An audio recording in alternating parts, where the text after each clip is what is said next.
the mighty AT, still covered in Mother Nature's sunscreen. Right, it's time to get that rear brake lever off. All we're going to need is a 12mm socket and a screwdriver, hopefully. I'll get it off, put it in the vise, warm it up and see if we can bend it back into shape. 12mm socket. Talk amongst yourselves. Basically, we've got to get this undone and take it off. It's a pretty easy process. Bolt's not too long. Get it undone because the rear brake lever is pretty much sat on a spline. Screwdriver, the only reason you need that is to get it into that gap and just open it up a little. Then we've just got to give it a few wiggles and off it comes. You're just left with the spline and the brake lever, which you can see the bend. It actually starts here. So if I get that into the vise, we've got to get that pulled round. Right, I'm set up.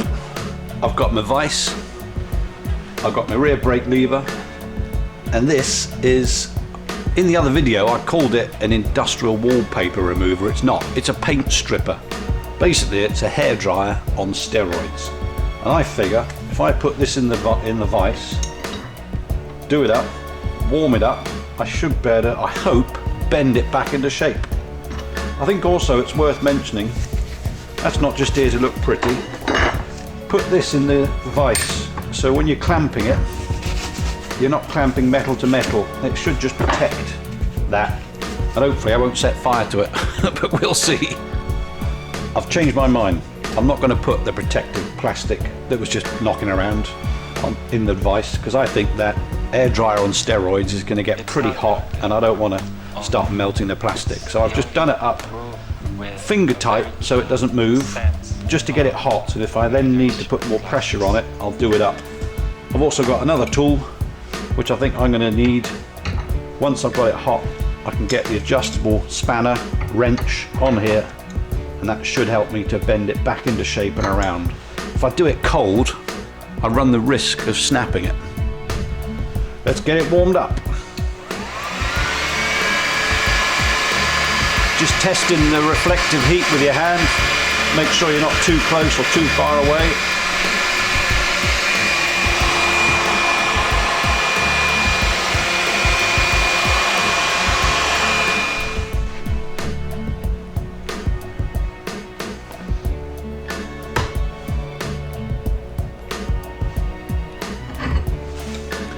It's getting there slowly.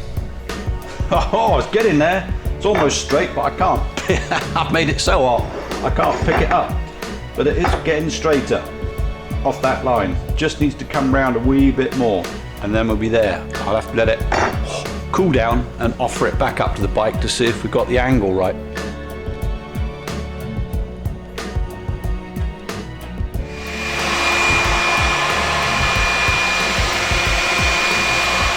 Whoa, look, ow! Whew, it's hot. Let's get in there. I think this angle is okay from there to there-ish. Yeah, it's a bit skew, but it's going to get bashed again. I think I just need to get that foot just turned out a little bit. Getting closer. Now I just need to work on the foot. Get that a bit warmer. We should better straighten this up, and we'll almost be there. Right, the final bit, I think I'm going to use the vise just to get that, hopefully, the last kink out of here. So a little tip, you can put a ring spanner over the end of there, put it close to the turning point, and it turns really easy. Especially when you're up to, you know, max biting point. Now, we're close to that point. I want to offer it back up. Put your finger behind here because this spline moves in a little bit. That's just the tolerances. Offer that back up. Hey, hey, hey! Look at that, foot on here. Bend it. I think that is close enough. There's not much more I need to do to that. I did heat this last little piece here just because I might, whilst it's on the bike, just crimp it round a tiny bit.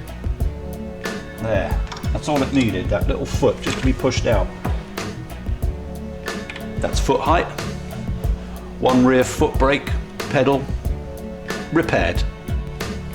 Once you've got this seated back on the spline, as I mentioned, put your finger behind there, and all it needs is literally 2 or 3 taps to bring it flush with the front of there, because there's a recess on that spline that bolt needs to run through, and if it's not sat in the right place, it's too difficult to do up. There she goes, look, nice and easy. Then all it'll do is clamp up.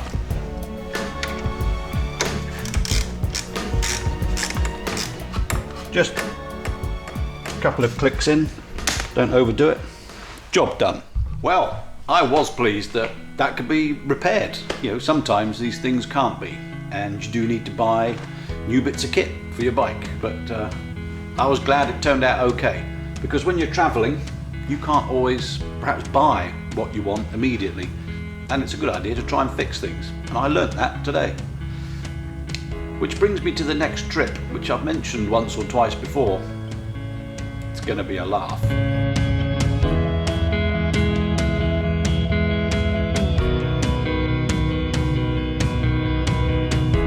So, God forbid anything were to break on the next trip, which will be from my hometown in Dorset in England, across into France, Belgium, Germany, Czech Republic, down to Slovakia, meeting up with some other travel friends that I've met before, stayed there for a couple of days, into Ukraine, down into Moldova, across the southern tip of Ukraine, all the way over to Russia, border with Russia, going to cross Russia, southern Russia, and into Kazakhstan. It's going to be quite a journey. And along the way, I'm sure there's going to be some repairs and things I need to do to the bike. So this is why I'm making the point of, if you can, give it a go and try and fix things. Because you never know whether you're doing 50 miles or 10,000 miles like this trip will be. You need to be able to understand your bike a bit. After Kazakhstan, it's back into Russia, down to the Caucasus Mountains in Georgia, through Turkey, into Bulgaria. I'd like to drop into Macedonia, Albania and Montenegro, but it all depends on time. Back up through Bosnia, Croatia, Slovenia, bit of Italy, Austria, staying with family for 1 or 2 days to recoup, into Germany, and back home. It's going to be an almighty trip with, I hope, some rugged roads along the way. That's the plan. Yeah, I'm going to find them, always do.